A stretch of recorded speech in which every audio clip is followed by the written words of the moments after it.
Bismillahirrahmanirrahim. Assalamu alaykum, hurmatli ko'ruvchilar. İstiqlal kundalik xabarlarini ko'rishinglarni qizg'in qarshi olamiz. Men Arshidin Ediqot. Tövəndə vətənimiz Şərqi Türkistan və dünya kun tərtibiga aloqador muhim xabarlarni huzuringizga sunamiz. Qani diqqətinglar ekranimizda bo'lsin. Xitoy islom dinini burmalash siyosatini qayta ta'kidladi.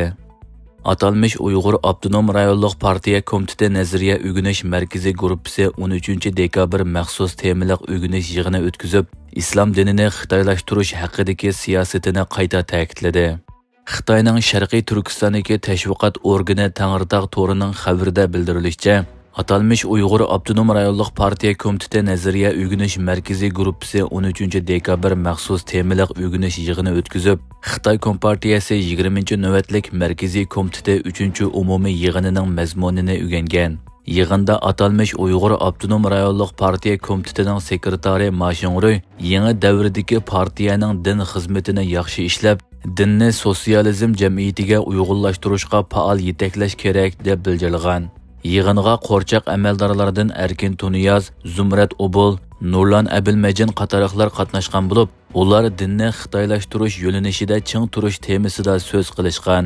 Yig'inda Ma Xingruy navbatdagi Sharqiy Turkistonning real ahvolining aksicha bildirib, din ishlarini idora qilish iqtidorini davomli o'stirib, partiyaning diniy e'tiqod erkinligi siyosatini to'liq dal joyda umumyuzlik izchillashtirish kerak degan.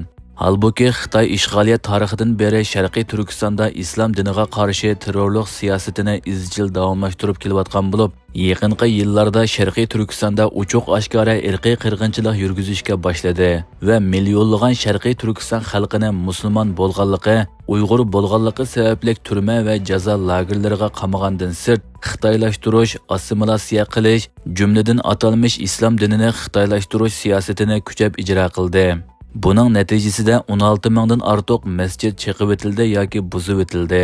Minglagan o'limalar turma va jazo lagerlarida o'ldirildi yoki uzun yillik kesib etildi. Uydan Qur'on Karim va boshqa dinga aloqador har qanday kitob tepilgan kishilarni necha 10 yillik qamoq jazosiga hukm qildi. Xitoyning bu xil terror siyosati izchil davom qilmoqda. Darvaqa Xitoy rejimi 20 qurultayni o'tkazgandan keyinla qurultayda e'lon qilingan siyosatlarini ijro qilish harakatini boshlagan bo'lib, oshkora holda islom dinini burmalash jinoyatini xalqaroga e'lon qilib, islom dinini xitoylashtirish bo'yicha diniy bilimlarni tushuntirish, so'zlash xizmatini kuchaytirib, dinni sotsializm jamiyatiga uyg'unlashtirishga yetaklash kerak deb bildirib, islomga qarshi maydonini yana bir qatim oshkorlagan edi. Kuzatuvchilar islom dushmanligi siyosatiga qarshi islom dunyosidan hech qanday qarshilik ko'rmagan Xitoyning islom dinini burmalash siyosatini davomlashtirishga urinayotganligini, xalqaro jamiyat bo'libmi islom dunyosi Xitoyning bu xil terror siyosatiga qarshi ovoz chiqarmagan taqdirda Xitoyning tiximi haddidan oshadiganligini bildirishmoqda. Kocaeli viloyatida Sharqiy Turkistonning og'ir vaziyati tunishtirildi. 15 dekabr Turkiyaning Kocaeli viloyatida Xitoyning Sharqiy Turkistonda ijro qilayotgan irqiy qirg'inchilik jinoyati tunishtirildi. Faoliyatni Milliy Turk o'quvchilar birligi tashkillagan bo'lib, Kocaeli ommaviy tashkilot markazida o'tkazilgan. Yig'inga Xalqaro Sharqiy Turkiston tashkilotlar birligi raisi Hidoyatullo O'g'izxon, Sharqiy Turkiston o'limalar birligining raisi dotsent doktor Olimjon Bug'da, Sharqiy Turkiston Nuzgum Kultur va oila jamiyatining raisi Munavvar O'z Uyg'ur xonim taklif qilingan. Doktor Olimjon Bug'da Sharqiy Turkiston da'vosi va islom dunyosi temasida so'z qilib, islom dunyosining navbatda Sharqiy Turkiston masalasida qanday maydonda turayotganligi va uning sabablarini tunishtirgan. Hidoyatullo O'g'izxon Sharqiy Turkiston da'vosi ishg'oliyatdan mustaqillikcha temasida so'z qilib, Sharqiy Turkistonning Xitoy tarafidan ishg'ol qilinishi, Sharqiy Turkiston xalqining hozirgacha davom qilgan mustaqillik kurash tarixini tushuntirgan.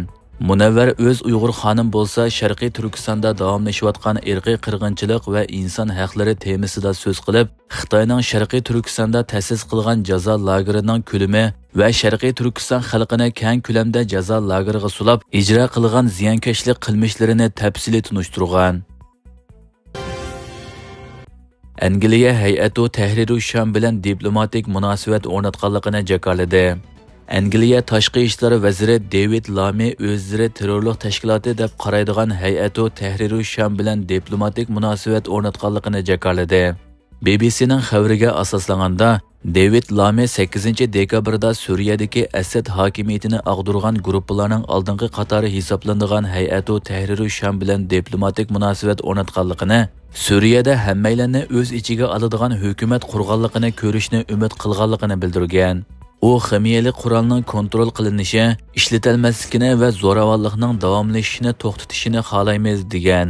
Va bu sababdan ochiq bo'lgan barliq liniyalarni ishlatganligini tushuntirib, bular diplomatik sohalar va istixborot tashkilotlarining ochgan liniyalaridir. Kerakli joylarda Hay'atu Tahrir Sham bilan aloqada bo'lishning yo'lini izlayapmiz degan. Lami 9 dekabrda e'lon qilgan yozma bayonotida Hay'atu Tahrir Shamning Angliyaning terrorlik tashkilotlari tizimligida borligini eskartib, bu ahvolning Angliyani ehtiyot bilan harakat qilishga majburlaganligini bildirgan edi. Lammi Hay'atu Tahrir Shamning oz sonliqlarga kapolat berganligini eskartib, buningdan boshqa yana xalqaro jamiyatga ximiyali qurollar haqida hamkorlik va'dasi berdi. Biz Hay'atu Tahrir Shamni ularning harakatlariga qarab baholaymiz. To'qinishning boshqa taraflarining kontrolligi ostidagi rayonlarda fuqarolarga qanday muomala qilganligini yaqindan kuzatamiz degan. Amerika Tashqi ishlar ministri Antony Blinken Amerikaning terrorlik tashkilotlari tizimligida o'rin olgan Hay'atu Tahrir Sham bilan bevosita munosabat o'rnatganligini bildirgan edi. Isroiliya xalqaro jinoiy ishlar sotiga norozilik bildirdi. Isroiliya Armiya radiosi xalqaro jinoiy ishlar sotining 21 noyabrda Prezident Benyamin Netanyahu va sobiq davlat mudofaa ministri Yoav Gallant haqida chiqargan qo'lga ilish qaroriga Isroiliyaning rasmiy e'tiroz bildirganligini e'lon qildi. Xalqaro jinoiy ishlar sotining 21 noyabrda Prezident Benyamin Netanyahu va sobiq davlat mudofaa ministri Yoav Gallant haqida G'azzada o'tkazgan urush jinoyatlari va insoniyatga qarshi jinoyatlar sababidan chiqargan qo'lga ilish qarorini Isroiliyaning yuqori sudga arz qilganligi uqtirildi. Xalqaro jinoiy ishlar sotining qo'lga ilish qaroridan keyin Netanyahu va Gallantning Yevropa ittifoqiga a'zo barliq davlatlardan boshqa yana Yaponiya, Kanada, Meksika, Avstraliya, Yangi Zelandiya, Angliya, O'rta va Janubiy Amerika davlatlarining hammasi shundaqla Afrika davlatlarining ko'p qismi qatori xalqaro jinoiy ishlar sotiga a'zo 124 davlatga safar qilishdan saqlanishga majbur bo'ladiganligi bildirilgan edi. Isroiliya armiyasi navbatda yurt makonlaridan ayrilgan fuqarolar panohlanayotgan maktabni bombardimon qilgan bo'lib, hujumda 7 falastinlik hayotidan ayrilgan. Hujumda ko'pchiligi kichik bola bo'lib, kam deganda 20 falastinlik yaralangan. Isroiliyaning hujumlarida yana bir jurnalist o'ldirilgan bo'lib, 2023-yili 7-oktyabrdan buyon Isroiliyaning hujumlarida o'lgan jurnalistlarning soni 195 ga yetgan. Bashar Asad bilan Isroiliya o'rtasidagi uzun yillik yo'shurun hamkorlik oshkorlandi. Suriyadagi 61 yillik Asad hokimiyati ag'dirilgandan keyin Bashar Asad bilan Isroiliya o'rtasidagi yo'shurun hamkorlikni isbotlaydigan maxfiy hujjatlar oshkorlandi.